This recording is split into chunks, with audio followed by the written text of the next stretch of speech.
Sometimes, the bonds we forge in our darkest moments become the light that saves us years later. What happens when a man loses everything he thought defined him, only to discover that love and loyalty can take the most unexpected forms? In the harsh Arizona territory of the 1880s, Jacob "Iron Jack" Morrison was a name whispered with fear and respect across every saloon from Tombstone to Tucson. This legendary gunslinger could outdraw any man and had survived countless showdowns until one fateful ambush left him wheelchair-bound and broken. Years earlier, deep in the unforgiving desert canyons, he had rescued a wounded panther cub from a cruel steel trap, nursing it back to health before setting it free. Now, as a changed man returning to those same wild lands, Jacob never expected that act of mercy would come back to him in the most extraordinary way. But when old enemies resurface seeking to finish what they started, the most unlikely alliance in frontier history is about to unfold. Could the bond between a crippled cowboy and a wild panther become the stuff of legend? Before we jump back in, tell us where you're tuning in from. And if this story touches you, make sure you're subscribed, because tomorrow I've saved something extra special for you. The desert wind sang through the metal fragments hanging from Jacob Morrison's porch, creating melodies that seemed to whisper secrets from a time when his name carried weight across the Arizona territory. 3 years had passed since the world knew him as Iron Jack, the gunslinger whose draw was faster than lightning and whose aim never missed its mark. Now, in the autumn of 1887, he sat in his modified wooden wheelchair on the front porch of his modest adobe home in Tucson, watching the sun paint the desert in shades of copper and gold. The ivory-handled Colt revolver that had made him famous lay wrapped in oiled cloth within a cedar box beside his bed, gathering dust like the legend it had helped create. Some mornings, Jacob would unwrap it just to feel the familiar weight in his palm, remembering the days when drawing that weapon meant the difference between breathing and dying. The smooth ivory grip, carved with intricate scrollwork, had witnessed 23 confirmed kills and countless draws in dusty streets where lesser men had backed down at the mere sight of it. "Mr. Jacob, you need to come inside now," came the gentle but firm voice of Maria Santos, his housekeeper and the closest thing to family he had left. She emerged from the house carrying a ceramic cup of coffee, her weathered hands steady despite her 60 years. "The evening chill ain't good for those old bones, especially with winter coming." Maria had been caring for him since Doc Henley had declared him fit enough to leave the infirmary, but too broken to care for himself. She was a widow whose husband had died in a mining accident, leaving her to raise young Tommy alone. When Jacob's condition had become known around Tucson, she had simply appeared one morning with a carpet bag and announced that a man in his state needed looking after. He had been too proud to accept charity and too practical to refuse help. "5 more minutes, Maria," Jacob replied, his voice carrying the authority that had once commanded respect in saloons from Phoenix to Yuma. "I'm waiting for Tommy to come back from school. That boy promised to tell me about his arithmetic lesson." Tommy Santos, now 13 years old, with his mother's dark eyes and gentle spirit, had become an unexpected bright spot in Jacob's diminished world. The boy showed none of the fear or pity that most folks displayed around the wheelchair-bound former gunslinger. Instead, Tommy treated him like the grandfather he had never known, asking endless questions about the old days and listening with rapt attention to carefully edited stories of frontier life. The sound of running feet on the dirt road announced Tommy's arrival before he came into view. The boy's school satchel bounced against his hip as he sprinted toward the house, his face bright with the news he carried. "Mr. Jacob, Mr. Jacob," Tommy called out, barely able to contain his excitement. "Wait until you hear what happened today." Jacob felt a genuine smile tug at the corners of his mouth, something that had become increasingly rare since the ambush that had changed everything. "Slow down there, partner. Catch your breath and tell me properly." Tommy skidded to a stop beside Jacob's wheelchair, his chest heaving from the run. There was a man in town today, come down from up north near Devil's Canyon. He was telling folks at the general store about seeing a ghost panther, the biggest mountain cat anyone ever saw. Said it moves through the rocks like smoke and has eyes that glow green in the moonlight. The words hit Jacob like a physical blow, memories flooding back with such force that his hands gripped the wheelchair's armrests until his knuckles went white. Devil's Canyon, the place where his life had changed forever, first for the better, then for the worse. His mind traveled back 7 years to a day when he had been tracking a wanted man through those same rocky passages. He had been following the outlaw's trail when he heard the pitiful cries echoing off the canyon walls. Following the sound, he had discovered a panther cub, no more than a few months old, caught in a steel trap that had been set by bounty hunters, hoping to catch something valuable for the hide trade. The little cat's paw was mangled and bleeding, its golden eyes filled with pain and fear, but not yet broken. Jacob had spent the better part of 3 hours freeing the cub from that trap, using his knife to carefully pry apart the steel jaws, while the frightened animal alternated between hissing at him and crying pitifully. Once freed, he had carried the injured cub to a sheltered alcove where a spring provided fresh water. For 5 days, he had tended to the animal, cleaning its wounds, offering it small pieces of jerky, and talking to it in the same calm voice he used to gentle, spooked horses. "You describing this cat as being marked somehow?" Jacob asked Tommy, his voice carefully neutral despite the storm of emotions building inside him. The traveler said it had a white patch on its chest, shaped like a star, and one ear that was torn at the tip, Tommy replied, still catching his breath. He said the Apache folks up that way consider it some kind of spirit guardian.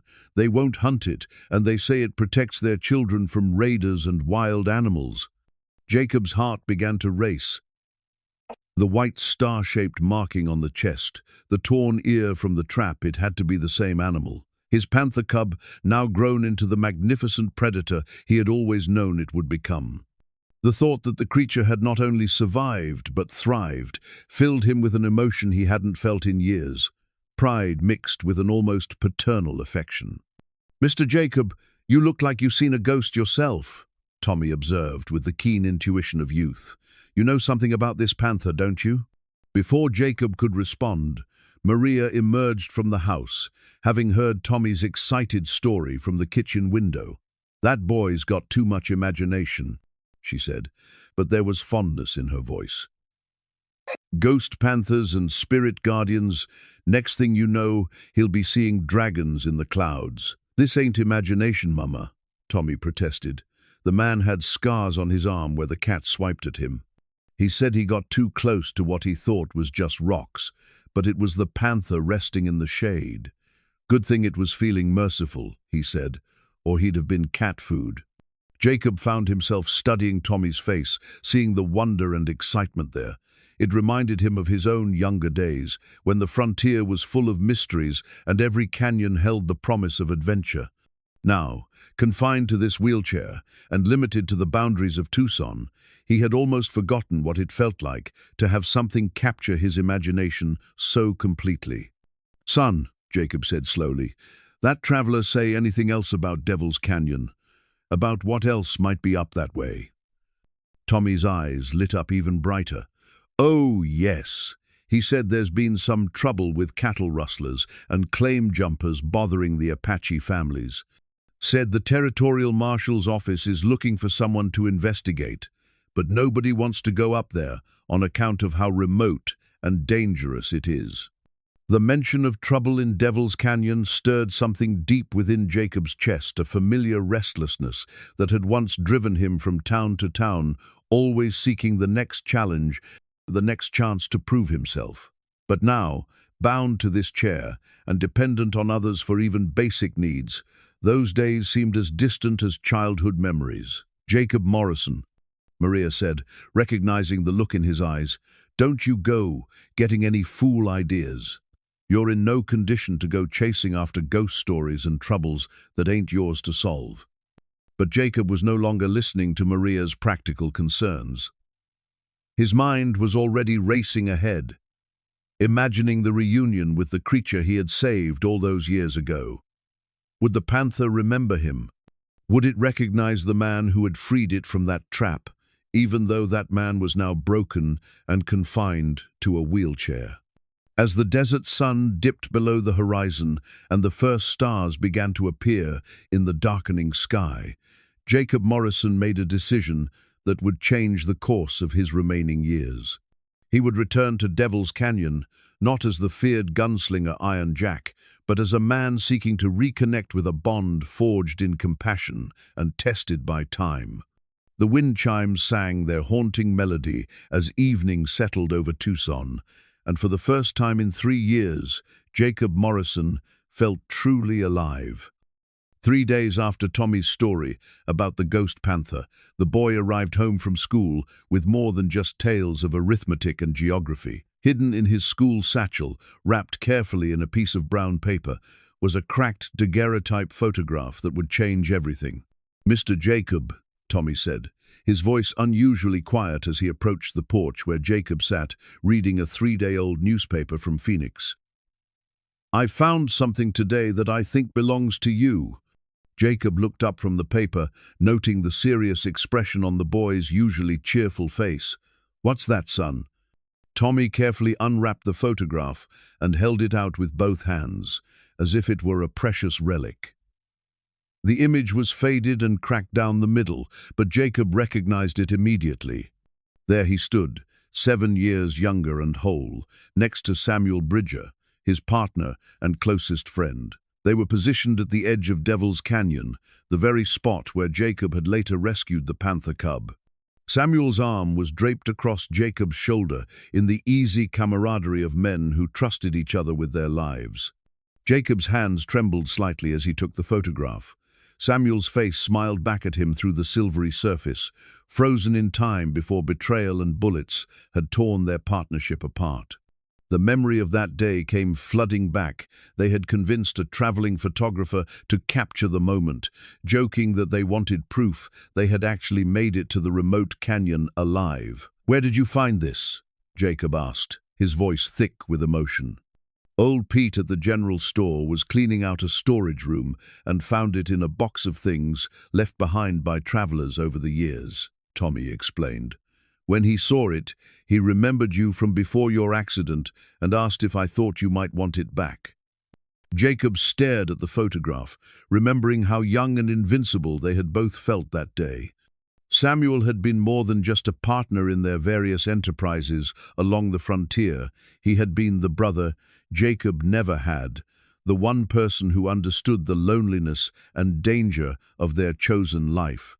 When Samuel died in the ambush that crippled Jacob, something essential had died within Jacob as well. "That your friend who got killed?" Tommy asked gently, settling down on the wooden steps beside Jacob's wheelchair. "Samuel Bridger," Jacob confirmed, running his thumb along the edge of the photograph. "Best partner a man could ask for. He saved my life more times than I could count, and I did the same for him, until the day I couldn't." The memory of that terrible day in Devil's Canyon was still as sharp as broken glass in Jacob's mind. They had been tracking a gang of cattle rustlers who had been terrorizing ranchers throughout the territory. The trail had led them deep into the canyon, where they had planned to apprehend the outlaws at their hideout. Instead, they had walked into a carefully planned ambush. Samuel had died instantly, 3 bullets in his chest before he could even draw his gun. Jacob had taken a rifle shot to the spine that left him paralyzed from the waist down. The irony was not lost on him that the same canyon where he had performed his greatest act of mercy, saving the panther cub, had also been the site of his greatest loss. "You know what this means, don't you?" Jacob said suddenly, looking up at Tommy with renewed intensity. "This photograph being found now, just days after hearing about the panther, it's like Samuel's trying to tell me something." Tommy studied Jacob's face with the wisdom that sometimes came to children who had experienced loss too early.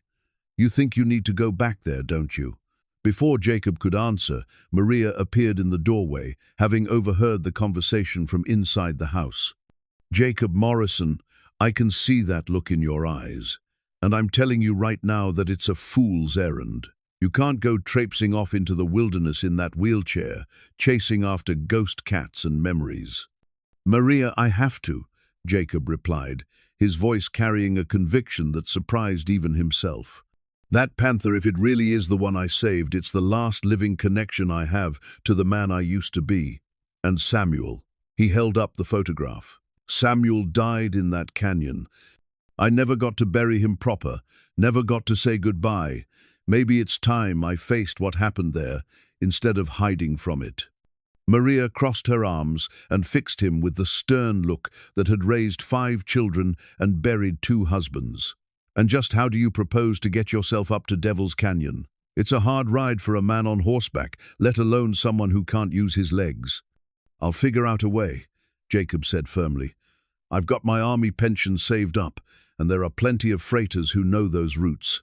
I can hire someone to get me there." Tommy suddenly stood up, his face bright with an idea. "I could go with you, Mr. Jacob. I know the territory pretty well from hunting with my Uncle Miguel, and I can handle horses and camping and such." "Absolutely not," Maria said immediately.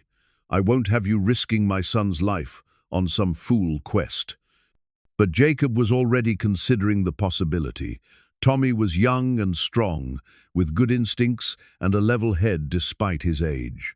More importantly, he was one of the few people who saw Jacob as more than just a broken-down gunslinger. The boy's presence might make the difference between a successful journey and a disaster.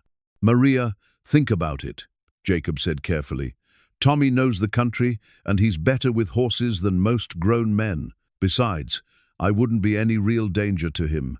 Anyone looking for trouble would take one look at a cripple in a wheelchair and move on." "That's exactly what I'm afraid of," Maria replied. "You think being helpless makes you safe, but there are plenty of bad men who'd see you as easy prey." Jacob felt a familiar surge of the stubborn pride that had carried him through countless dangerous situations. "I may be crippled, Maria, but I'm not helpless. My gun hand still works just fine, and my mind is as sharp as ever. I can still take care of myself and anyone with me." The 3 of them sat in silence for several minutes, each lost in their own thoughts. The photograph lay in Jacob's lap, Samuel's face looking up at them from another time, when the world had been full of possibilities and dangers they thought they could handle. Finally, Tommy spoke up. "Mama, what if we made it a short trip, just long enough to see if the Panther is really there, and for Mr. Jacob to pay his respects to his friend? We could be back in a week." Maria looked at her son, then at Jacob, seeing the determination in both their faces. She had lived on the frontier long enough to recognize when a man had made up his mind about something important, and she knew that trying to stop Jacob would only make him more determined to go alone. "1 week," she said finally, "and you take supplies for 2 weeks in case something goes wrong. And you promise me, Jacob Morrison, that you won't do anything heroic or stupid. You go, you see your Panther, you say goodbye to your friend, and you come home." Jacob nodded solemnly, already beginning to plan the journey in his mind. He would need to have the blacksmith modify a wagon to accommodate his wheelchair, gather supplies for wilderness travel, and figure out the best route to Devil's Canyon. But for the first time in 3 years, he had a purpose that went beyond simply surviving from one day to the next. As the sun set over the desert that evening, Jacob Morrison held Samuel's photograph up to catch the last rays of light, making a silent promise to his dead friend that he would finally return to the place where everything had changed. The ghost Panther of Devil's Canyon was calling him home. The custom-built wheelchair that Jacob Morrison now depended upon had been crafted by Hans Müller, Tucson's German blacksmith, with the kind of attention to detail usually reserved for fine weapons or precision instruments. Reinforced with steel bands and fitted with larger wheels designed to handle rough terrain, it represented far more than a mobility aid. It was Jacob's declaration that he would not be confined by his circumstances. Hans had worked on the chair for 3 weeks after Jacob's initial request, understanding that this project was about dignity as much as function. The steel reinforcements along the frame could withstand the punishment of desert travel, while the specially designed wheel hubs were packed with extra grease to handle sand and grit. A leather holster had been discreetly built into the right armrest, positioned so Jacob could draw his Colt with the same fluid motion that had once made him famous. "She'll hold up to whatever you throw at her," Hans had assured Jacob during the final fitting. "But you remember, steel is strong, but it ain't magic. You treat her right, and she'll bring you home." Now, 5 days after finding Samuel's photograph, Jacob sat in that reinforced wheelchair at the edge of Tucson as dawn broke over the desert, watching Tommy Santos make final adjustments to their pack mule and supply wagon. The boy worked with the practiced efficiency of someone raised around animals and hard work, double-checking knots and examining harness leather with an eye for potential problems. Maria stood beside the wagon, her face a mixture of pride and worry as she watched her 13-year-old son prepare for what might be the most dangerous adventure of his young life. She had spent the past 3 days cooking and packing enough supplies to last 2 weeks, including her special beef jerky, hardtack that wouldn't spoil in the heat, and a precious jar of honey for treating wounds or providing quick energy. "You remember what I told you about reading the signs?" Maria instructed Tommy, adjusting his hat to better shade his face from the rising sun. "If the weather looks like it's turning bad, or if you see sign of trouble, you turn around and come home. No heroics, no trying to prove how brave you are." "I remember, Mama," Tommy replied patiently, though Jacob could see the excitement barely contained beneath the boy's calm exterior. This was the adventure Tommy had been dreaming of, a chance to see the legendary Devil's Canyon and maybe catch a glimpse of the ghost panther that had captured his imagination. Doc Henley emerged from the morning shadows, his medical bag in one hand and a stern expression on his weathered face. The old physician had been treating Jacob for 3 years, ever since the ambush, and had become something of a friend, despite his occasionally gruff bedside manner. "I still think you're making a mistake, Jacob," Doc said, setting his bag down beside the wheelchair. "That spine injury of yours has healed as well as it's going to, but wilderness travel could cause complications. If you fall from that chair wrong, or if you develop an infection from some cut you can't properly tend." "Doc, we've had this conversation," Jacob interrupted gently. "I appreciate your concern, but I need to do this. Some things are more important than playing it safe." Doc Henley sighed and opened his medical bag, removing a small canvas pouch. "At least take these with you. Laudanum for pain, carbolic acid for cleaning wounds, and some of those sulfur powders in case infection sets in. And this," he handed Jacob a small silver whistle. "Signal whistle. If you get separated from the boy or find yourself in trouble, 3 sharp blasts will carry for miles in canyon country." Jacob accepted the medical supplies and the whistle, touched by the older man's concern. "Thank you, Doc. I'll be careful." The first rays of sunlight painted the eastern mountains in shades of pink and gold as their small expedition finally got underway. Tommy rode alongside the supply wagon on a sturdy bay mare named Rosie, while Jacob's wheelchair was secured in the modified wagon bed when the terrain became too rough for wheeled travel. The route to Devil's Canyon would take them north through increasingly wild country, following old Apache trails and mining roads that had seen little traffic in recent years. The first day's travel was through familiar territory, rolling hills covered with mesquite and palo verde, broken by dry washes that would run with water only during the brief rainy season. As they traveled, Jacob found himself studying the landscape with eyes sharpened by years of frontier experience. Every rock formation, every stand of trees, every bend in the trail was catalogued and remembered. Old habits died hard, and despite his physical limitations, he still thought like a man who might need to find cover or plan an escape route at a moment's notice. "Mr. Jacob," Tommy called out during their noon rest, "you see those dust clouds way back south? Looks like riders." Jacob shaded his eyes and squinted at the distant horizon. Sure enough, there was a faint dust plume that spoke of multiple horses moving at a steady pace. "Could be anyone," he said, though his instincts were already telling him otherwise. "Travelers, freight haulers, maybe even a cavalry patrol." But something about the way the dust cloud maintained a steady distance behind them suggested purpose rather than coincidence. Jacob had spent too many years being hunted and being the hunter to dismiss the possibility that they were being followed. "Tommy, when we make camp tonight, I want you to set up in that cluster of rocks we passed about a mile back," Jacob instructed. "Good sight lines, water nearby, and plenty of cover. If those riders are following us, I want to know about it before they get close." As the afternoon wore on, the terrain became rougher and more demanding. Jacob found himself transferring from the wagon to his wheelchair more frequently as the road became a barely discernible track, winding through boulder fields and steep-sided arroyos. The steel-reinforced wheels handled the punishment better than he had dared hope, though every bump and jolt reminded him of his physical limitations. During one particularly challenging stretch where the track wound along a narrow ledge above a deep wash, Tommy demonstrated the kind of wilderness wisdom that made Jacob glad to have him along.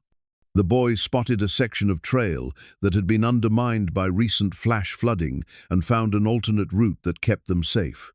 "Your mama did a good job raising you," Jacob observed as they navigated around the dangerous section. "You've got good instincts and you don't panic when things get complicated." Tommy flushed with pride at the compliment.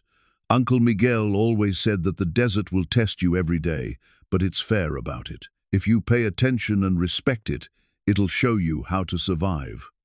As evening approached, they made camp in the shelter of the rock formation Jacob had chosen. Tommy proved his worth by quickly gathering dry wood and building a fire that would provide warmth and light without creating too much smoke to give away their position. Jacob positioned his wheelchair where he could watch the back trail while remaining hidden from casual observation. The night passed quietly, but Jacob slept fitfully, waking several times to listen for sounds that didn't belong. Once, around midnight, he thought he heard the distant whinny of a horse, but when he listened more carefully, there was only the wind singing through the rocks and the occasional call of a coyote. When dawn broke clear and cold over their camp, Jacob knew that today would bring them into the real wilderness, where help would be days away and mistakes could prove fatal. But as he watched Tommy efficiently break camp and prepare for another day of travel, he felt a confidence he hadn't experienced in years. Whatever challenges lay ahead, he was no longer facing them alone. The sacred medicine pouch had been a gift from Chief Nalnish of the Chiricahua Apache, given to Jacob during a tense negotiation 7 years earlier when a dispute over water rights had nearly erupted into violence. The small leather bag, no bigger than Jacob's palm, contained herbs for healing, small stones blessed by Apache medicine men, and a single eagle feather that represented the connection between earth and sky. Jacob had carried it through countless dangerous situations, and now it rode in a special pocket sewn into his vest, a tangible link to the wisdom of people who had survived in this harsh land for generations. On their third day out from Tucson, as they approached the traditional territory of Chief Nalnish's band, Jacob felt the weight of the medicine pouch against his chest and remembered the respect he had always tried to show for Apache customs and beliefs. Unlike many of the white men who had come to the territory seeking fortune or fleeing from their pasts, Jacob had learned early that survival often depended on understanding and honoring the people who knew the land best. The first sign that they were entering Apache country came when Tommy spotted smoke signals rising from a distant mesa, thin columns of white smoke that appeared and disappeared in a pattern that spoke to those who knew how to read such messages. Jacob watched the signals with the eye of someone who had learned their basic meanings over years of frontier life. "What are they saying?" Tommy asked, reining in his mare to ride closer to Jacob's wagon. "Strangers coming," Jacob translated, "but not hostile. They know we're here, and they're deciding whether to let us pass or come out to talk." Within an hour, their decision became clear. 3 Apache warriors materialized from the landscape, as if they had grown from the very rocks and cacti, their horses moving with the silent grace that marked them as masters of desert travel. They wore traditional clothing mixed with practical items adopted from white man's clothing, leather leggings, cotton shirts, and weapons that included both traditional bows and modern rifles. The leader, a man of perhaps 40 years, with graying hair braided with leather and turquoise, raised his hand in the universal sign of peaceful greeting. Jacob recognized him immediately, despite the years that had passed. "Nalnish," Jacob called out, using the Apache word for "he who kills enemies." "It is good to see you again, old friend."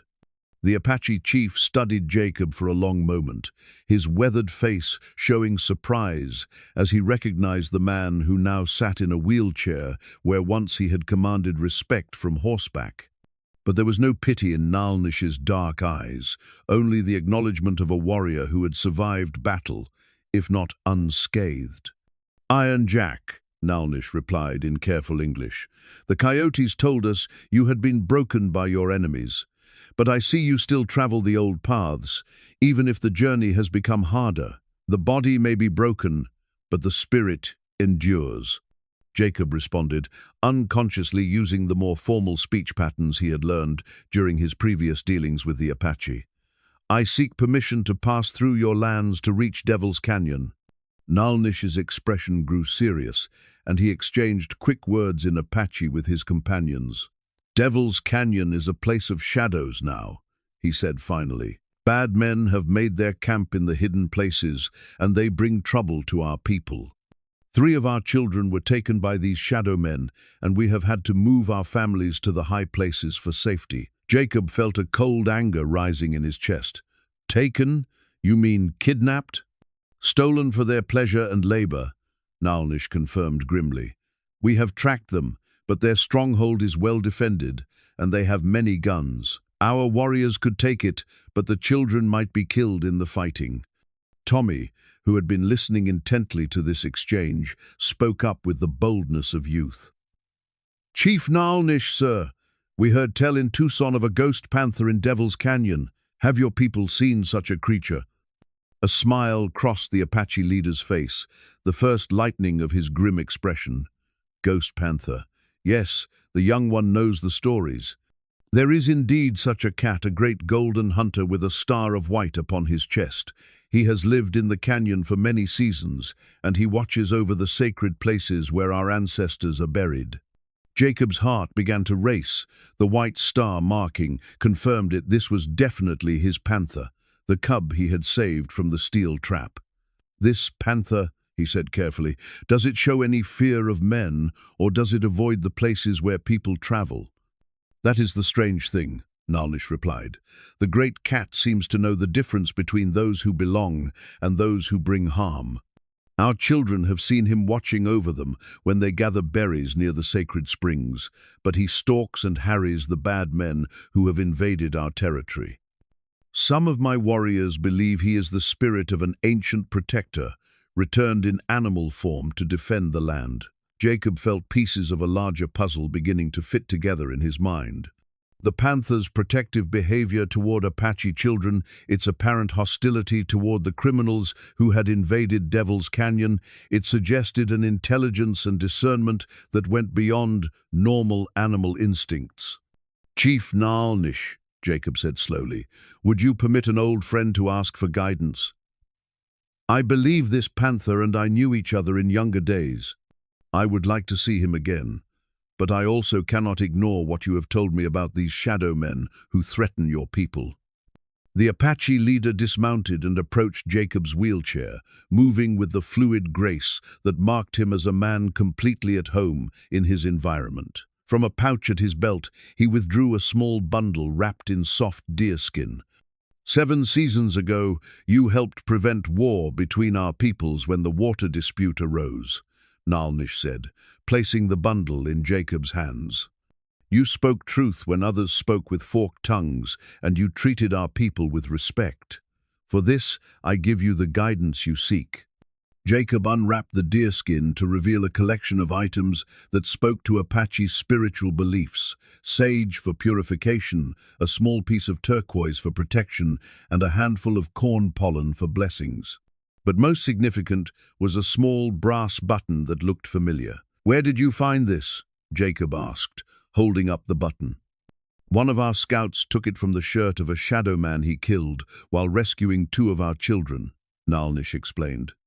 "Look closely at the markings." Jacob examined the button and felt his blood turn cold. Stamped into the brass was a symbol he recognized from his gunfighting days, the mark of the Murphy Gang, a criminal organization that had terrorized the territory for years. Ezra Black Dog Murphy had been one of the most wanted men in Arizona, and his gang was known for their brutality toward both white and Apache families. "Murphy," Jacob said, the name bitter on his tongue. "I thought he was dead." "You know these shadow men?" Nalnish asked. "I know their leader," Jacob replied grimly. "Ezra Murphy and I have unfinished business from years past. If he's the one who's taken your children—" Nalnish studied Jacob's face for a long moment, reading the determination there. "The wheelchair does not make you less dangerous to such men, does it, Iron Jack?" "No," Jacob said simply. "It just makes me more careful about choosing my battles." The Apache chief nodded slowly, then looked at Tommy with the appraising eye of someone who had trained young warriors. "Boy, do you understand what kind of men you and the broken gunslinger may face in Devil's Canyon?" Tommy straightened in his saddle, meeting the chief's gaze directly. "I understand that there are children who need help, sir, and that sometimes a man has to stand up to bad people even when it's dangerous." "Wisdom speaks from young lips," Nalnish observed. "Very well. I will give you safe passage through our lands, and I will send 2 of my best scouts to guide you to the edge of Devil's Canyon. But once you enter that place, you will be beyond our help. The spirits of the land will be your only allies, along with whatever strength remains in your gun hand and your mind."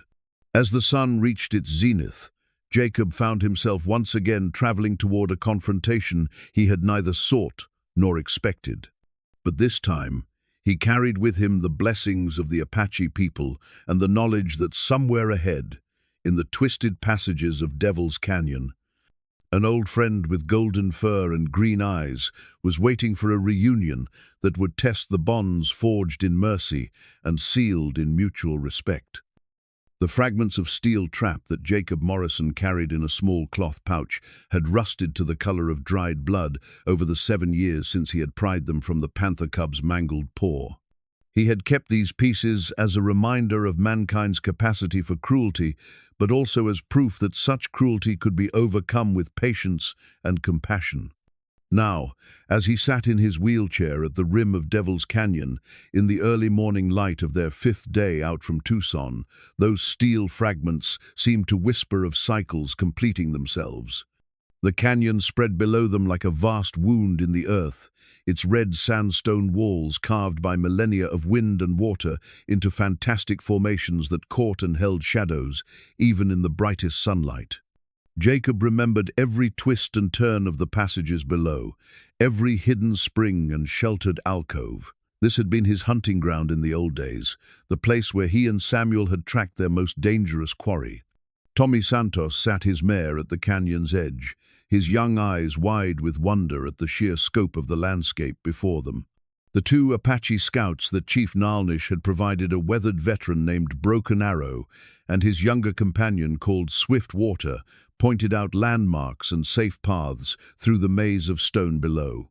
"There," Broken Arrow said, indicating a narrow ledge that wound down the canyon's north face. "That path will take you to the spring where the great cat drinks, but you must go carefully. The shadows below have eyes, and they do not welcome visitors."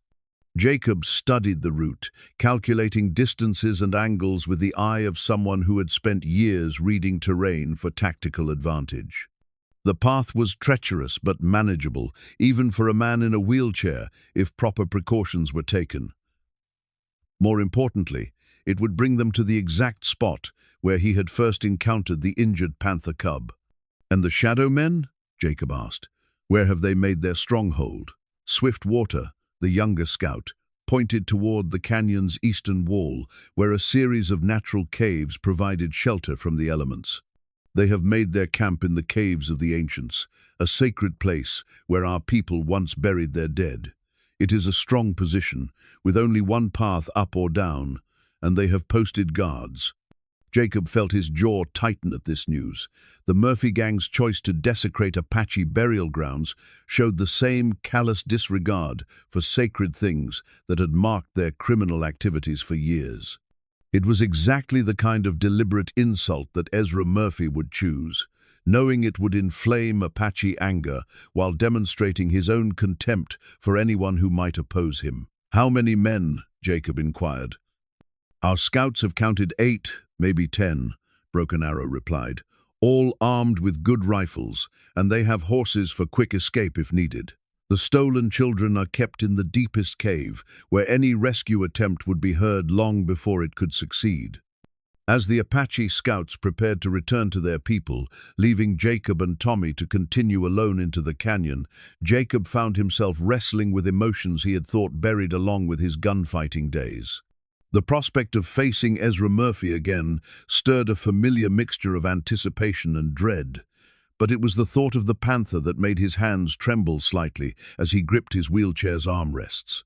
Would the magnificent creature remember the broken man who had once freed it from a trap? 7 years was a lifetime for a wild animal, and Jacob was no longer the confident gunslinger who had knelt beside an injured cub and spoken to it in gentle tones. Now he was a man diminished, dependent on a wheelchair and the kindness of a 13-year-old boy for mobility in this harsh landscape. The descent into Devil's Canyon proved every bit as challenging as Jacob had anticipated. Tommy led the way on foot, carefully guiding Rosie and the pack mule down the narrow, switchbacking trail, while Jacob navigated his wheelchair with a combination of careful steering and controlled slides on the steeper sections. The steel reinforcements that Hans Muller had built into the chair proved their worth more than once when loose rocks threatened to send Jacob tumbling into the abyss. 3 hours after beginning their descent, they reached the canyon floor at a spot Jacob remembered well. A natural spring emerged from the rocks here, creating a small oasis of green vegetation in the otherwise harsh landscape. Cottonwood trees provided shade, and the musical sound of flowing water created a sense of peace that seemed at odds with the tension that filled the air. It was here, beside this very spring, that Jacob had first seen the panther cub 7 years ago. "Tommy," Jacob said quietly, "help me get out of this chair. I want to sit by the water for a few minutes." The boy quickly moved to assist, understanding without being told that this was a moment of significance for his companion. Jacob settled himself on a flat rock beside the spring, his useless legs stretched out before him, and stared into the clear water that bubbled up from some deep underground source. The memories came flooding back with painful clarity. He could almost see his younger self kneeling beside this spring, carefully cleaning the wounds of a frightened panther cub while speaking to it in the same calm voice he used to gentle spooked horses. The little cat had been so small then, all golden fur and enormous green eyes filled with pain and wariness. "Mr. Jacob," Tommy whispered suddenly, "don't move, but look up at that ledge about 50 feet above us." Jacob slowly raised his eyes and felt his heart nearly stop. There, motionless as carved stone, stood the most magnificent panther he had ever seen. The animal was massive, easily twice the size of the cub he remembered, with muscles that rippled beneath golden fur that seemed to catch and hold the filtered sunlight.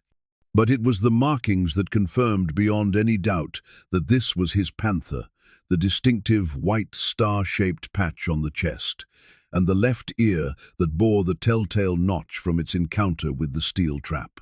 The panther's green eyes were fixed on Jacob with an intensity that seemed to pierce straight through to his soul. For a long moment, neither man nor beast moved, each taking the measure of the other across the years that had changed them both. Then, impossibly, the panther began to move down the rocky face of the canyon wall with the fluid grace of liquid mercury. It approached slowly, cautiously, but without the hostile tension that would mark a predator stalking prey.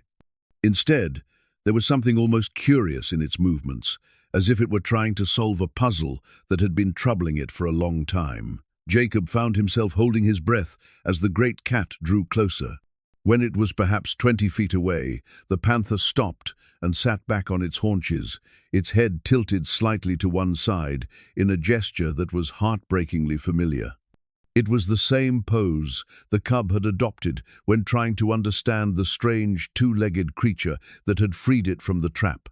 "Do you remember me, old friend?" Jacob said softly, using the same gentle tone he had employed all those years ago. "I know I don't look like much anymore, but it's me. It's the man who helped you when you were small and hurt." The panther's ears twitched at the sound of Jacob's voice, and something in its expression seemed to shift. Those magnificent green eyes studied Jacob's face with an intelligence that went far beyond normal animal awareness. Then, in a movement that made Tommy gasp softly, the panther rose and began to approach again. When it was close enough that Jacob could have reached out and touched it, the panther stopped and lowered its great head, presenting the exact spot behind its left ear where Jacob had so often scratched it during their time together. The gesture was unmistakably one of recognition and trust. With trembling hands, Jacob reached out and gently scratched behind the panther's scarred ear, feeling the rumble of a purr that seemed to vibrate through the very stone of the canyon. "Hello again, beautiful," he whispered, tears streaming down his weathered cheeks. "I've missed you more than you could ever know." The hand-carved panther figurine had been Jacob's companion through the darkest days of his recovery, whittled from a piece of oak during the long months when walking seemed like an impossible dream and the future stretched ahead like an empty wasteland. His fingers had worked the wood during countless sleepless nights, shaping it into a representation of the creature that had given him the only purely good memory from his gunfighting days. Now, as he sat beside the spring in Devil's Canyon with the real panther's massive head resting trustingly against his shoulder, Jacob pulled the small wooden carving from his vest pocket. The panther's green eyes focused on the figurine with unmistakable recognition, and it extended one enormous paw to gently touch the carved wood with the same delicacy it might use to handle a newborn cub. The sight of this deadly predator examining the crude wooden representation of itself with such tender attention brought fresh tears to Jacob's eyes. "You remember, don't you?" Jacob whispered, holding the figurine where the panther could see it clearly. "This is how I remembered you during the bad times. When the pain was too much and I wanted to give up, I'd hold this little piece of wood and think about the day I set you free." Tommy Santos watched this reunion with the wide-eyed wonder of someone witnessing something that belonged more to legend than reality. The boy had heard stories of men who could gentle wild horses or make friends with wolves, but seeing a full-grown panther behave like an enormous house cat around Jacob Morrison was something beyond his wildest imagination. The peaceful moment was shattered by the distant sound of gunfire echoing off the canyon walls, 3 sharp reports followed by answering shots from a different direction. The panther's head snapped up immediately, its ears pricked forward, and every muscle tensed for action. A low growl rumbled from its throat, not directed at Jacob and Tommy, but toward the source of the disturbance. "Apache," Jacob said grimly, recognizing the distinctive crack of traditional rifles mixed with the heavier reports of military weapons. "Sounds like they're trying to rescue those children." More gunfire erupted from the direction of the caves of the ancients, and now Jacob could hear shouting voices carried on the desert wind. The Apache attack was beginning, but from the sound of it, the assault was not going well. The defenders had the advantage of position and modern weapons, while the attackers were forced to assault an easily defended position. The panther rose to its feet and paced restlessly, clearly agitated by the sounds of battle. Its eyes kept shifting between Jacob and the direction of the gunfire, as if torn between staying with its old friend and responding to some other imperative. "You want to help them, don't you?" Jacob observed, watching the great cat's behavior. "Those Apache children, they're under your protection, same as you protected me all those years ago." As if understanding his words, the panther fixed Jacob with a direct stare and made a sound that was part growl, part questioning chirp. The meaning was unmistakable. It wanted Jacob's permission to leave, but it didn't want to abandon him again. Jacob's mind raced as he considered their options. The Apache assault on the caves was brave, but ultimately doomed to failure given the tactical situation. The defenders could hold that position indefinitely, and any frontal attack would result in heavy casualties among the Apache warriors, with no guarantee that the hostages would survive the fighting. But there might be another way. "Tommy," Jacob said urgently, "help me back into my chair. We need to move fast." "Mr. Jacob, you're not thinking of getting involved in a gunfight, are you?" Tommy asked, though he was already moving to assist. "Your mama would have my hide if I let you get shot." "Not a gunfight, boy strategy," Jacob replied, settling into his wheelchair with practiced efficiency. "I know this canyon like the back of my hand, and I know how Ezra Murphy thinks. There's a back way into those caves, a passage the Apache scouts probably don't know about because it's not marked on any of their traditional trails." The panther watched this exchange with obvious intelligence, and when Jacob began wheeling his chair away from the spring, the great cat fell into step beside him like a massive golden shadow. Tommy gathered their gear and followed, leading the horses and trying to make sense of what was happening. 7 years ago, Jacob explained as they moved deeper into the canyon, Samuel and I spent 3 days mapping every passage and hideout in this area. We found a chimney formation that connects to the cave system from above, too narrow for a man on horseback, but perfect for someone who needs to get close without being seen. The sound of battle continued to echo off the canyon walls, punctuated now by the war cries of Apache warriors and the desperate shouts of men fighting for their lives. But Jacob forced himself to ignore the immediate drama and focus on the larger tactical picture. Ezra Murphy was cunning and experienced, but he was also predictable in his arrogance. He would expect a frontal assault and would position his men accordingly, leaving the back approaches lightly guarded or unguarded entirely. It took them nearly an hour of careful movement through the maze of rock formations to reach the base of the chimney formation, Jacob remembered. The natural passage was a crack in the canyon wall that spiraled upward like a stone staircase, invisible from below, but offering access to the plateau above the caves. "This is as far as I can go in the chair," Jacob admitted, studying the narrow passage. "But if someone could get up there with a rifle and some rope—" "I can do it," Tommy said immediately, understanding what Jacob was suggesting. "I'm small enough to fit through that crack, and I'm good with a rifle." "No," Jacob said firmly. "This isn't a job for a boy.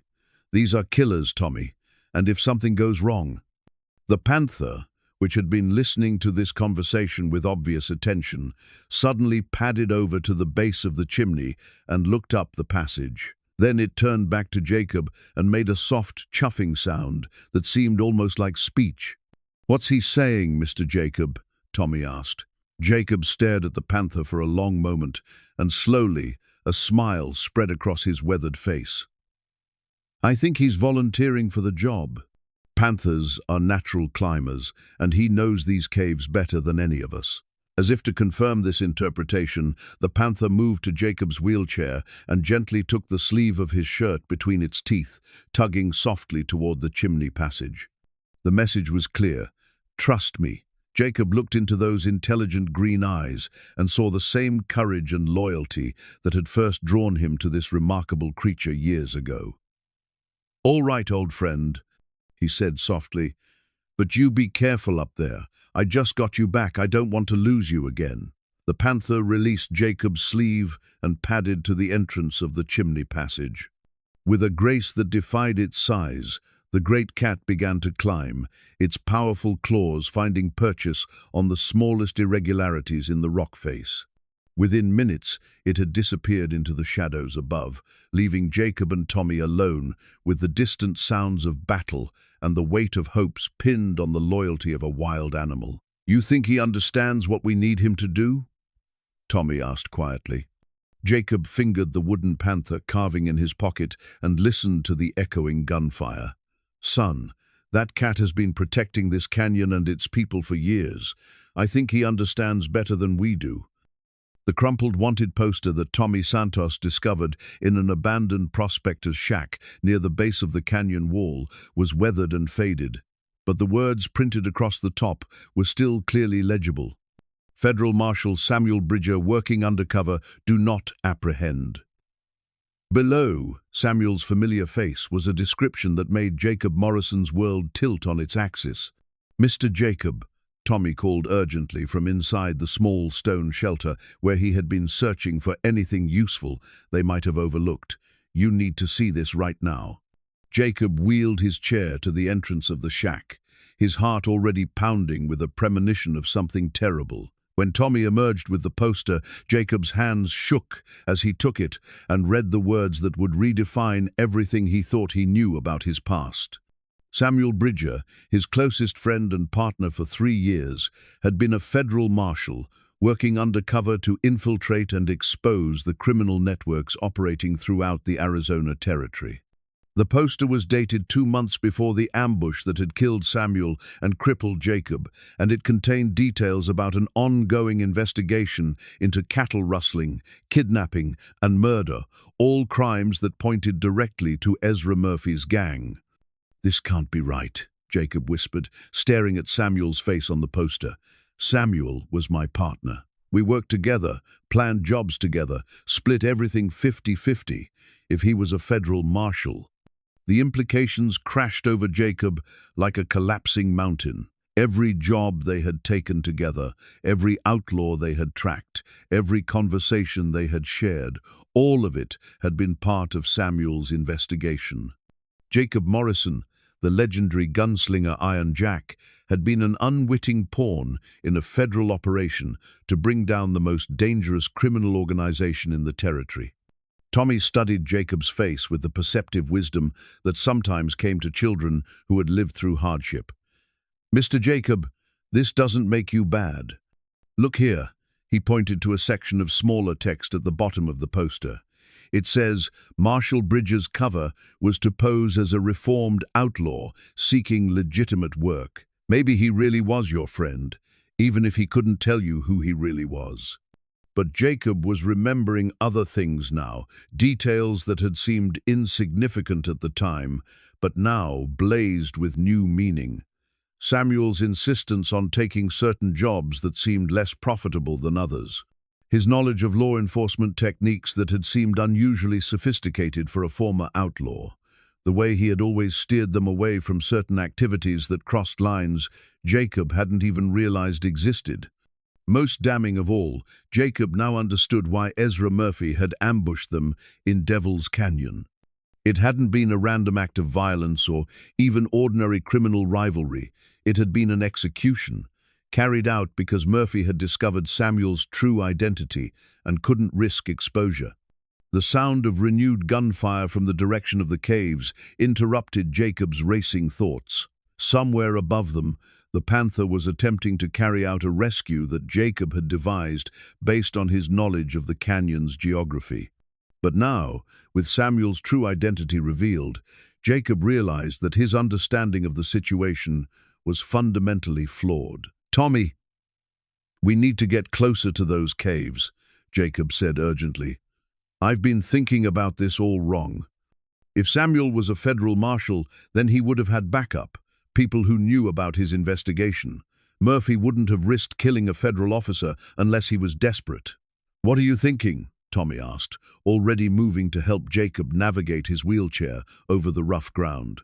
"I'm thinking that Murphy's not just holding Apache children in those caves," Jacob replied grimly. "I'm thinking he's got something else up there, something so valuable that he's willing to fight the entire Apache nation to keep it." As they moved through the maze of rock formations toward the base of the cave complex, Jacob found himself re-evaluating every memory he had of his partnership with Samuel. The man had been genuinely loyal, genuinely caring, that much Jacob was certain of, but he had also been working toward an agenda that Jacob had never suspected. The sound of a rifle shot, much closer than the others, made both man and boy freeze in their tracks.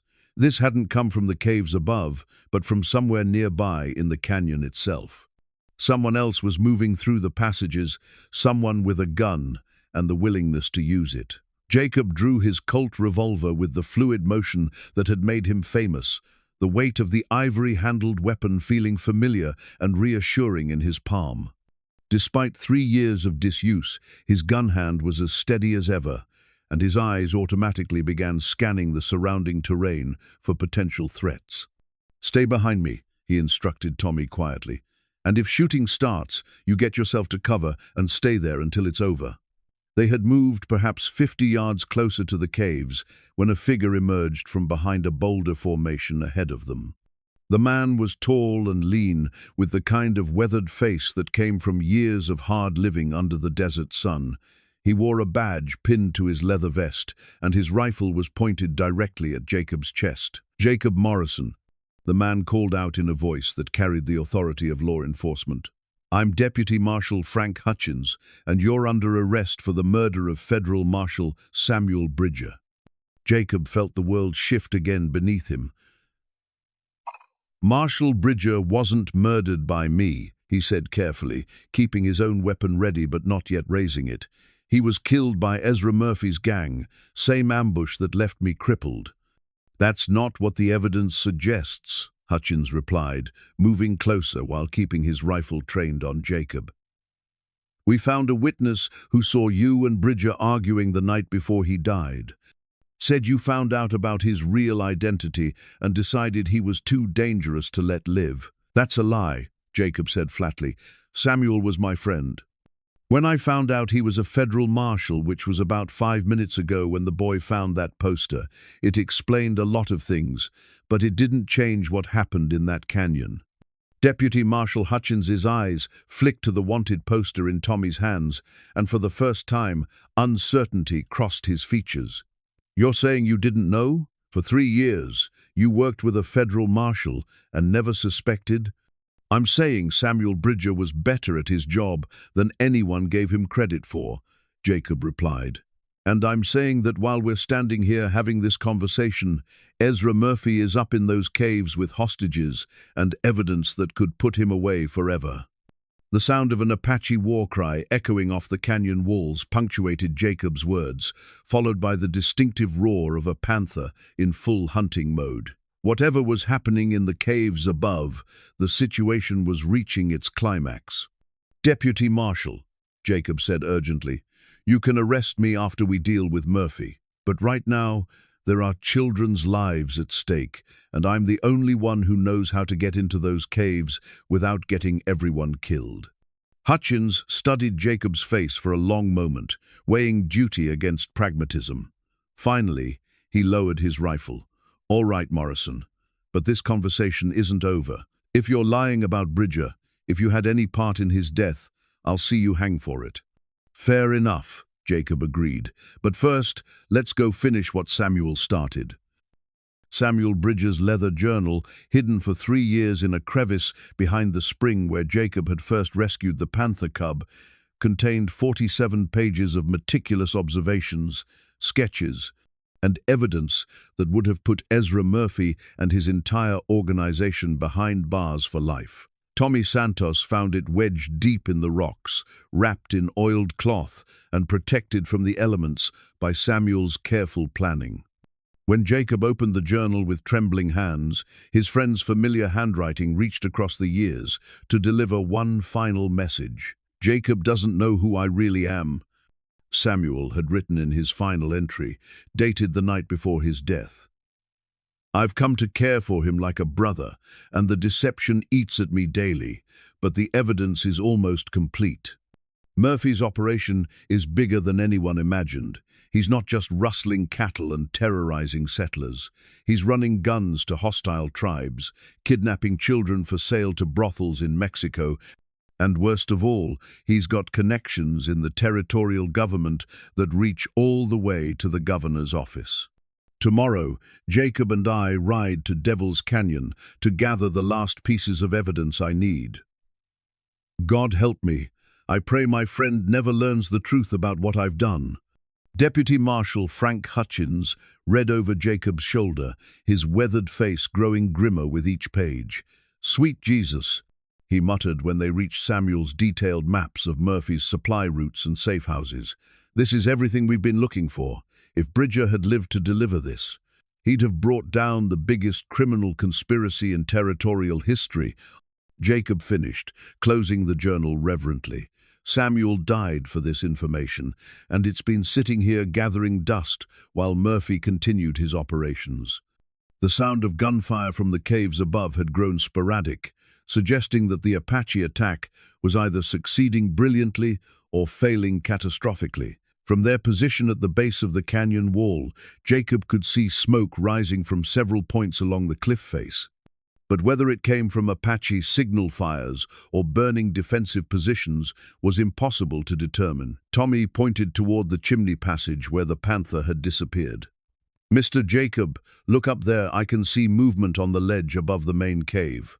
Jacob squinted against the afternoon sun and spotted a flash of golden fur moving along the narrow rock shelf that connected the cave entrances. The Panther was in position, but what it could accomplish against armed men remained to be seen. "Marshal Hutchins," Jacob said, making his decision, "I need you to create a distraction.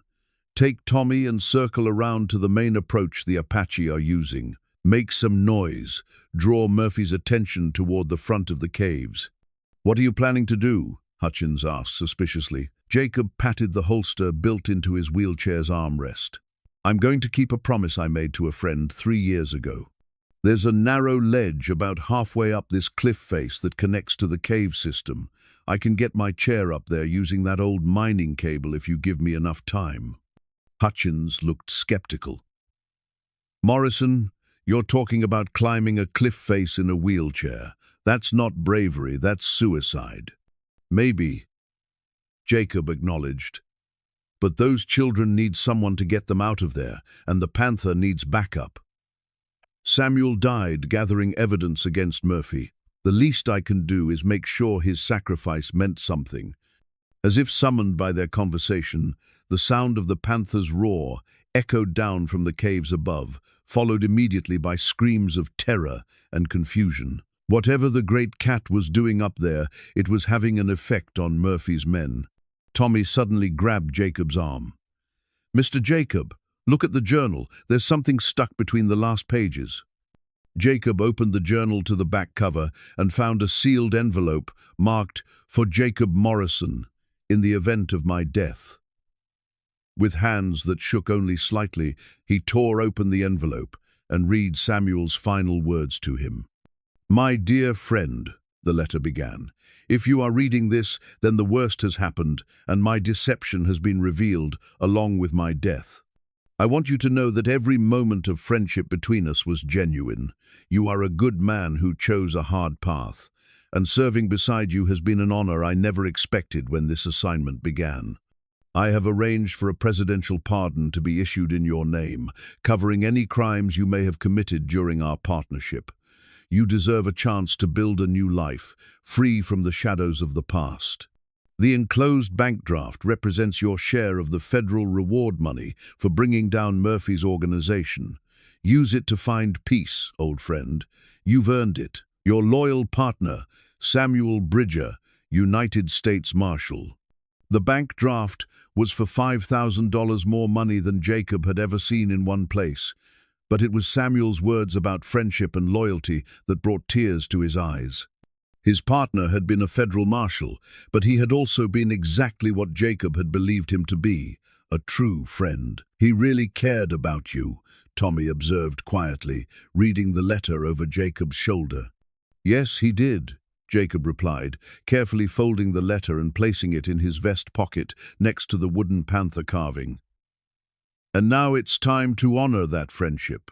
Deputy Marshal Hutchins checked his rifle and revolver, preparing for what was likely to be the most dangerous hour of his law enforcement career.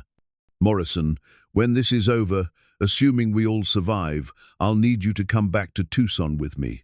There are questions that need answering about your activities with Bridger. I understand, Jacob said simply. But first, let's finish this. The plan they devised was desperate but workable. Hutchins and Tommy would join the Apache assault on the main cave entrance, providing enough distraction to allow Jacob to ascend the cliff face using the old mining equipment that had been abandoned when the Silver played out years earlier. The Panther, already in position above, would coordinate its attack with Jacob's arrival. As Hutchins and Tommy moved away through the maze of boulders, Jacob positioned his wheelchair at the base of the rusted cable system that had once hauled ore buckets up the cliff face. The steel cable was old but still strong, and the pulley system would support his weight if he could manage the ascent without losing his grip. Looking up at the caves where Samuel had died and where children were now held captive, Jacob Morrison felt the familiar calm that had always come to him before dangerous action. His gun hand was steady, his mind was clear, and somewhere above him, a golden guardian waited for the signal to begin the final assault on the men who had brought so much pain to this sacred place. The sun was beginning its descent toward the western rim of the canyon, painting the rock walls in shades of crimson that seemed appropriate for what was to come. Soon, the debts of the past would be settled, and the bonds forged in mercy and sealed in blood would be tested one final time. The silver bullet that Chief Naelnish had given Jacob Morrison 3 days earlier was no ordinary ammunition. It had been blessed by an Apache medicine man and engraved with symbols of protection and justice. As Jacob positioned it as the final round in his Colt revolver's cylinder, he whispered a prayer to whatever spirits watched over this ancient place, asking for the strength to honor both his fallen friend and the trust of the people who called this canyon sacred. The ascent up the cliff face using the old mining cable proved every bit as treacherous as Jacob had anticipated.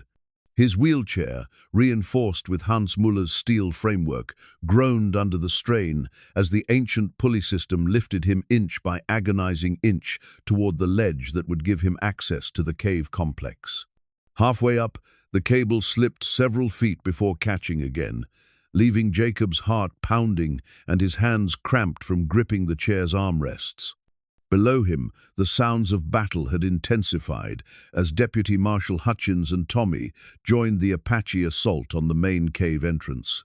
The echoing gunfire and war cries provided the perfect cover for Jacob's approach, masking the scraping sounds of his wheelchair against the rock face and the occasional rattle of the cable against its pulley. When he finally reached the narrow ledge that ran along the cliff face, Jacob found himself looking directly into the heart of Ezra Murphy's stronghold.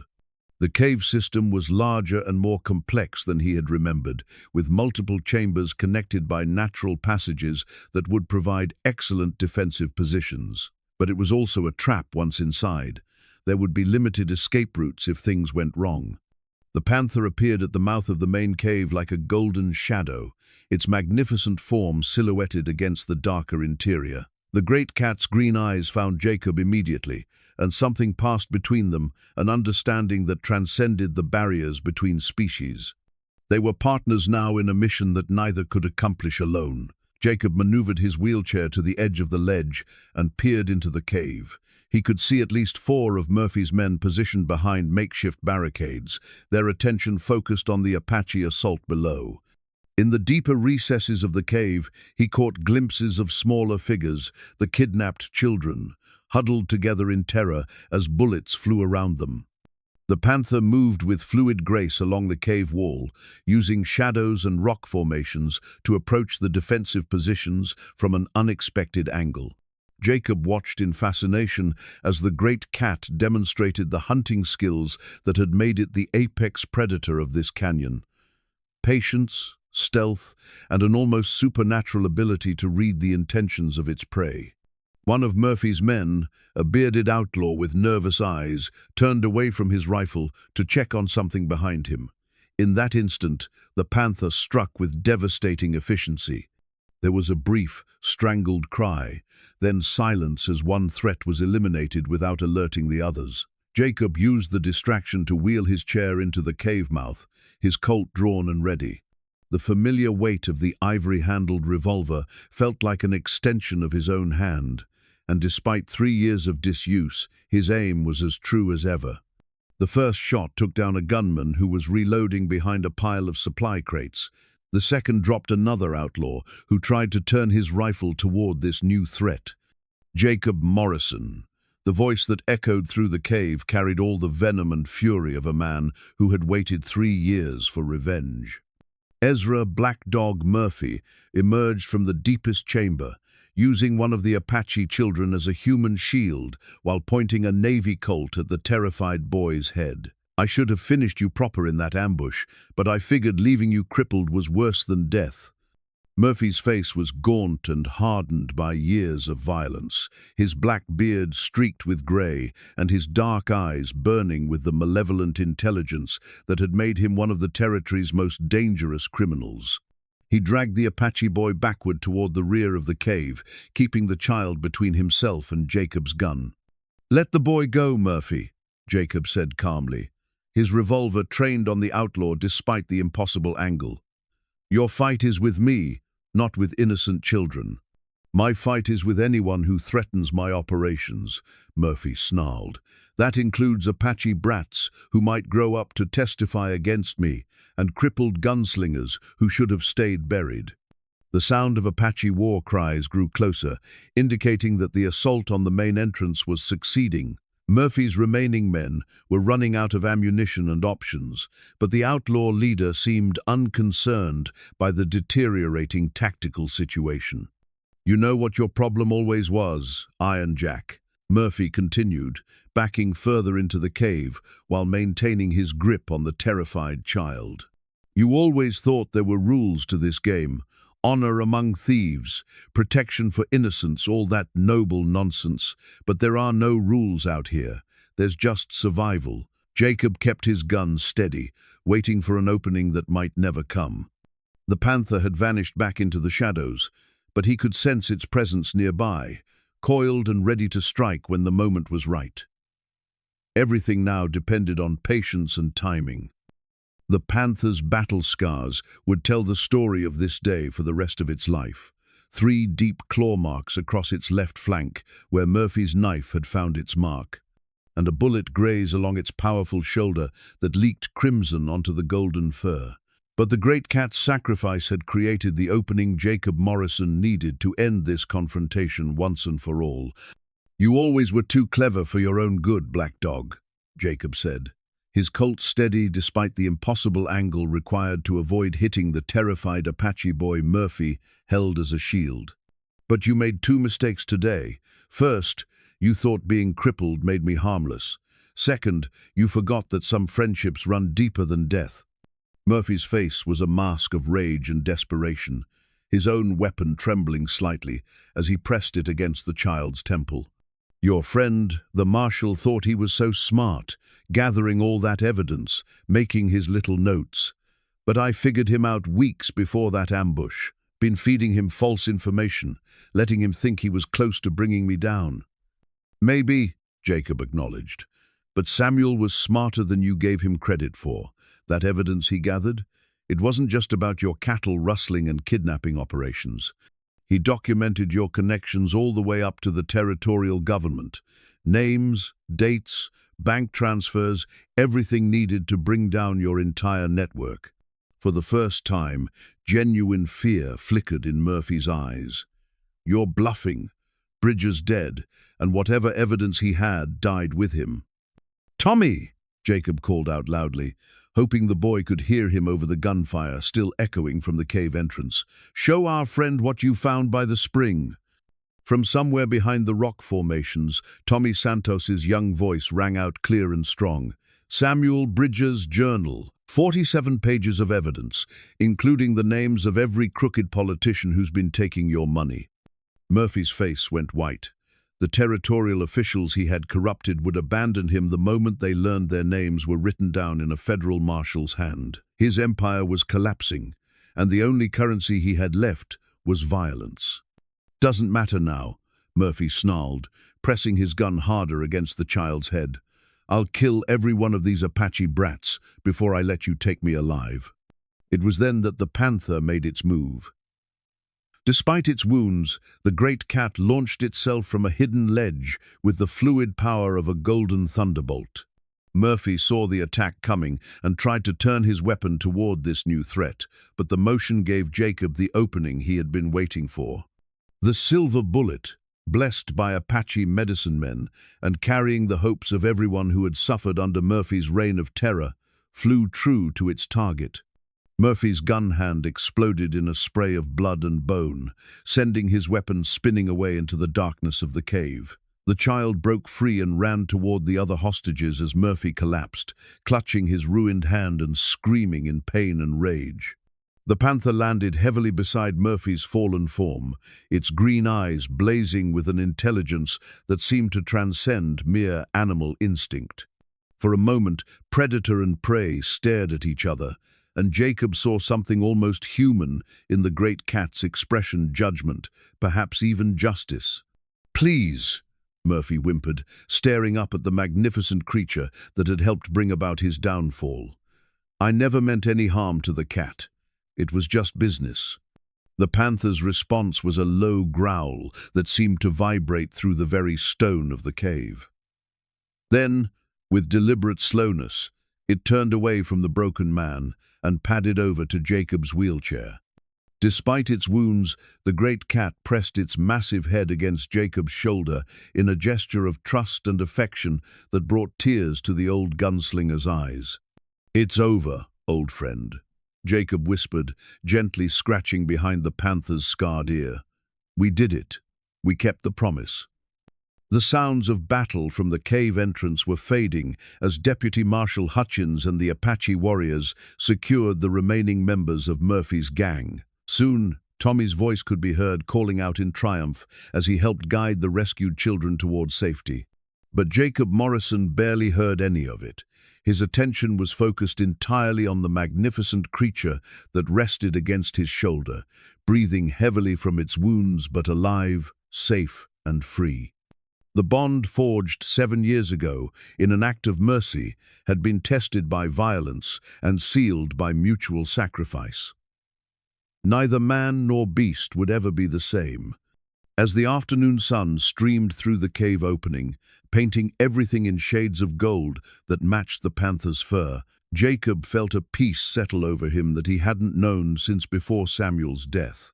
The debts of the past had been paid, the innocent had been protected, and the sacred bond between a broken man and a wild guardian had proved stronger than bullets, stronger than hatred, stronger than time itself. The Panther's purr rumbled like distant thunder as healing hands tended to wounds that would heal into scars of honor. 0.5. The memorial stone cairn that Jacob Morrison built beside the spring in Devil's Canyon consisted of carefully selected rocks arranged in the Apache tradition, each stone representing a life touched by the events that had unfolded in this sacred place. The largest stone bore Samuel Bridger's name and the words "loyal friend, true marshal, keeper of justice." Smaller stones honored the Panther's sacrifice and the courage of the Apache children who had survived their ordeal. But it was the final stone, placed at the cairn's apex, that carried the most meaning, a piece of quartz carved with the image of a panther and a man, forever bound by bonds stronger than blood. 6 months had passed since the confrontation in the caves, and the Arizona Territory had been transformed by the revelations contained in Samuel's journal. Governor Williams had resigned in disgrace, along with 3 territorial judges and a dozen lesser officials whose corruption had enabled Murphy's criminal empire. The federal government had established new oversight procedures, and the Apache people had been granted formal recognition of their territorial rights in Devil's Canyon. Jacob sat in his wheelchair beside the memorial cairn, watching the Panther drink from the crystal-clear spring. The great cat's wounds had healed into honorable scars that spoke of courage and loyalty, and its relationship with Jacob had deepened into something that transcended the normal bonds between human and animal. They were family now, in the truest sense of the word. Tommy Santos, now 14 and grown taller by 6 inches, was teaching 3 Apache children how to fish in the deeper pools below the spring. The boy had changed during their adventure, gaining a maturity and confidence that made him seem older than his years. When Deputy Marshal Hutchins had offered to take Jacob back to Tucson for questioning, Tommy had simply announced that he was staying with his partner in Devil's Canyon, and Maria Santos had surprised everyone by supporting her son's decision. "That boy belongs here now," she had said, watching Tommy work alongside Apache teenagers to repair damage from the gunfight. "This place has made him into the man he was meant to be." Maria herself had adapted to life in the canyon with the resilience that had carried her through widowhood and frontier hardship. She had established a small trading post near the spring, providing supplies to Apache families and the occasional travelers who passed through the area. Her warm personality and excellent cooking had made her a beloved figure among the Apache people, who had given her the name Woman Who Brings Comfort. Chief Naalnish visited the memorial cairn every month on the anniversary of the rescue, bringing offerings of sage and corn pollen to honor those who had fought for justice. On his most recent visit, he had brought news that filled Jacob's heart with quiet pride. "The story of the broken gunslinger and his Panther friend has spread beyond our people," the chief had explained. "Cowboys tell it around their campfires. Lawmen share it in saloons from Texas to California. Children ask their grandparents to tell them about the man who learned that true strength comes not from the gun, but from the heart." Jacob had become something he never expected, a living legend whose story inspired rather than intimidated. Visitors came to Devil's Canyon seeking to meet the man who had formed an impossible partnership with a wild panther, and each one left with a renewed faith in the possibility of redemption and the power of loyalty. The $5,000 from Samuel's bank draft had been used to establish a school for Apache children, with Tommy serving as one of the first teachers. The curriculum included traditional Apache knowledge alongside reading, writing, and arithmetic, creating a bridge between ancient wisdom and modern necessity. Deputy Marshal Hutchins had eventually concluded his investigation into Jacob's past activities, determining that Samuel Bridges' presidential pardon was valid and that Jacob Morrison posed no threat to territorial security. In fact, Hutchins had offered Jacob a position as a special consultant to the Territorial Marshal Service, recognizing that his knowledge of criminal behavior and canyon geography made him invaluable for law enforcement activities. "I'm too old and too broken to chase outlaws," Jacob had replied with a smile. "But if you ever need someone to talk sense into a young lawman who thinks his badge makes him invincible, I'm available for consultation."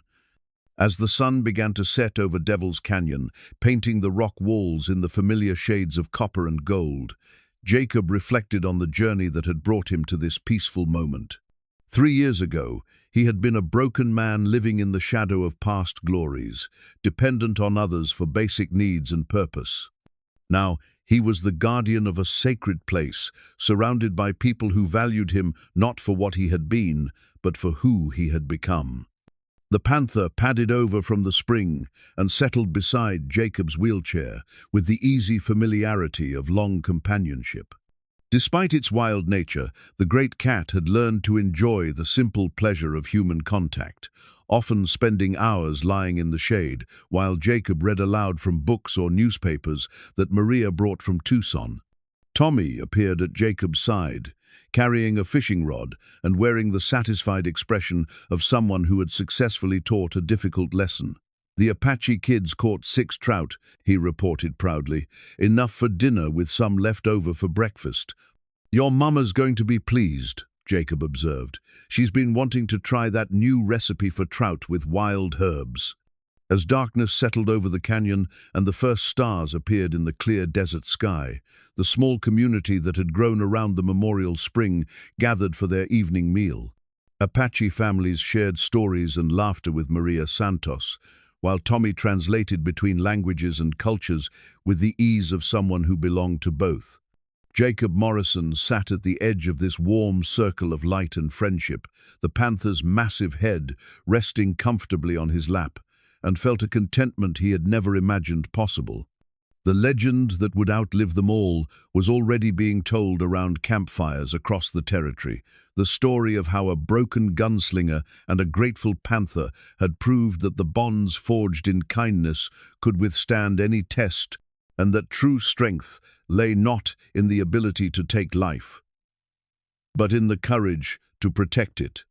In the distance, a coyote's call echoed off the canyon walls, and the panther's ears twitched in response. But the great cat made no move to leave Jacob's side.